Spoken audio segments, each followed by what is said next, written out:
In the spring of 1986, a clerk in a small North Carolina records office opened a filing cabinet that hadn't been touched in decades. Inside, buried beneath yellow papers and dust, was a birth certificate that should not have existed. The name on it belonged to a child the Barrett family swore had never been born.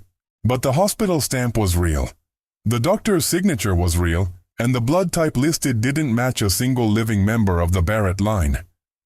For 3 generations, the Barretts had been held up as proof that racial purity could be maintained, documented, and defended in America. They were studied, photographed, their family tree was published in medical journals. But that one piece of paper, hidden for 40 years, unraveled everything. And when the truth finally came out, it didn't just destroy a family. It exposed a system that had been built to erase people like ghosts. Hello everyone.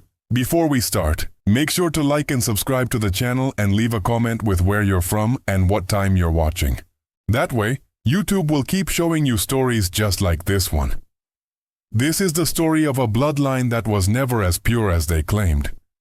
This is the story of a child who was erased. And this is the story of what happens when a lie becomes law. The Barrett family of Asheville, North Carolina, wasn't just another old Southern family. They were a case study. In 1931, a team of eugenicists from the University of Virginia arrived at their sprawling estate with cameras, calipers, and notebooks. They measured skulls. They cataloged eye color. They traced the family tree back 7 generations all the way to 1763. And when they were done, they published their findings in a journal called Heredity and National Character. The conclusion was simple. The Barretts were genetically pure. Anglo-Saxon, unmixed, a model for what America could be if the right people reproduced and the wrong people didn't. For the next 50 years, that designation followed them everywhere. The family was invited to speak at conferences. Their photographs appeared in textbooks. Local newspapers called them the first family of racial science. And the Barretts wore that label with pride. They displayed the framed journal article in their front hall like a war medal. Visitors were told the story before they even sat down for tea. This wasn't just heritage. It was proof. But there was a cost to being perfect. The family became obsessed with maintaining what they'd been told they had. Marriages were arranged with other certified families. Births were announced in the society pages, with bloodline details included. And when something didn't fit, when a child was born with features that raised questions or a relative showed signs of what they called degeneration, that person disappeared from the record. Sometimes they were sent away. Sometimes they were institutionalized, and sometimes they were simply never mentioned again. By the 1980s, only 3 Barretts remained in Asheville. An elderly brother and sister, both unmarried, and a cousin who rarely spoke to anyone. The family had preserved itself into extinction, but the story they told never wavered. They were pure. They had the papers to prove it. And no one, not even the changing world around them, could take that away until someone found the birth certificate that said otherwise. The clerk who found it wasn't looking for anything unusual. She was digitizing old records, a routine task mandated by the state to preserve documents that were crumbling with age. Most of what she scanned was mundane births, deaths, property transfers. But then she opened a folder marked Confidential, 1946, and found a birth certificate that had been filed backwards, upside down, as if someone had shoved it in quickly and hoped no one would ever look. The child's name was listed as baby girl Barrett. No first name, just those 3 words. The mother's name was Rebecca Ann Barrett. The father's name was left blank. The birth date was March 14, 1946. The delivering physician was a doctor named Howard Milliken, who had practiced in Asheville for 30 years before retiring in 1952. Everything about the document seemed legitimate, except for one thing. According to the official Barrett family genealogy, the one published and republished in dozens of sources, Rebecca Ann Barrett had never given birth. She had never even been married. The clerk made a note and moved on, but something about it stayed with her. A week later, she pulled the certificate again and looked closer. The baby's blood type was listed as AB negative, rare, very rare. She cross-referenced it with other Barrett family records on file, birth certificates, marriage licenses, death records. Not a single Barrett in 7 generations had AB negative blood. Not one. She brought it to her supervisor, who brought it to the county archivist, who brought it to a local historian named Dr. Ellen Marsh. Dr. Marsh had written extensively about Asheville's old families, and she knew the Barrett story well. She'd always found it strange how little was written about Rebecca Ann Barrett, despite her appearing in early family photos. In pictures from the 1930s, Rebecca was there standing beside her brothers and sisters, smiling in a white dress. But by 1950, she was gone. No obituary, no marriage announcement, no mention of her at all. It was as if she'd been erased. Dr. Marsh requested access to hospital records from 1946. Most had been destroyed, but she found one ledger, a handwritten log kept by a night nurse that included a single entry. Barrett infant female transferred to state home. The state home was a facility for unwanted children. Most were adopted out, some were not, and once a child went in, the records were sealed permanently.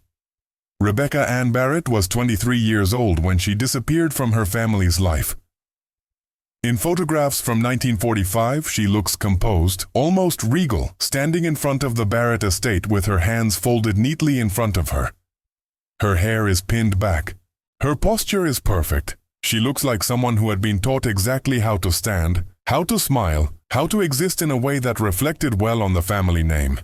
But by 1947, there were no more photographs of her, no letters, no records of where she went or why she left. The family simply stopped talking about her. Dr. Marsh began searching for anything that could explain what happened. She combed through old newspaper archives, church bulletins, society pages, anything that might mention Rebecca's name. What she found was strange. In 1944, Rebecca had been engaged to a man named Jonathan Pierce, the son of another prominent Asheville family. The engagement was announced in the paper with the usual fanfare, but 6 months later the wedding was quietly called off. No explanation was given. Jonathan Pierce married someone else a year later. Rebecca was never engaged again. Then, in the spring of 1946, right around the time the birth certificate was dated, Rebecca's name appeared in the visitor log of a private sanatorium 2 hours outside Asheville. The facility was known for treating what they called nervous disorders, a polite term for anything families wanted hidden. Women who drank too much, women who had breakdowns, women who got pregnant when they weren't supposed to. Rebecca's stay lasted 3 months. When she was discharged, the log noted she was released into the custody of her brother, William Barrett. After that, there was nothing. Dr. Marsh tracked down death records and found Rebecca's name in a registry from 1953. She had died in a state psychiatric hospital in the western part of North Carolina. Cause of death was listed as pneumonia, but the file noted she had been a resident there for 6 years. She was 30 years old. No family members were listed as next of kin. No one claimed her body. She was buried in an unmarked grave on the hospital grounds, a place where they put patients no one came back for. And in all the years that followed, not a single Barrett ever mentioned her name in public again. It was as if she had never existed at all. But the baby she gave birth to in March of 1946 was real. And that child's blood told a story the Barretts could never allow to be heard. AB negative blood is one of the rarest types in the world. Only about 1% of the population carries it. And it doesn't just appear randomly, it follows genetic rules that are absolute. For a child to have AB negative blood, both parents must carry specific alleles. One parent must contribute an A or B antigen. The other must contribute the opposite, and both must carry the recessive H negative gene. It's not something that can be hidden or explained away. Blood doesn't lie. Dr. Marsh contacted a genetic genealogist named Samuel Roth, a man who specialized in tracing bloodlines through DNA and historical records. She gave him everything she had: the birth certificate, the Barrett family genealogy, the blood type, and she asked him one question. Is it possible for this child to have been a Barrett? He studied the records for 2 weeks. Then he called her back. His answer was simple. No. Not if the genealogy was accurate, not if the family was as pure as they claimed. The only way that child could have AB negative blood was if the father wasn't who the Barretts said he was, or if Rebecca herself had a parent the family never acknowledged. Roth dug deeper. He requested archives from the eugenics study conducted in 1931. Most of the original research had been destroyed or locked away after World War II when eugenics fell out of favor in America. But he found a university library that still had copies of the unpublished field notes. And buried in those notes was something no one had ever talked about. During the initial study, one of the researchers had flagged an inconsistency.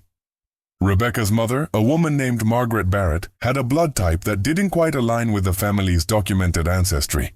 The researcher noted it, then crossed it out.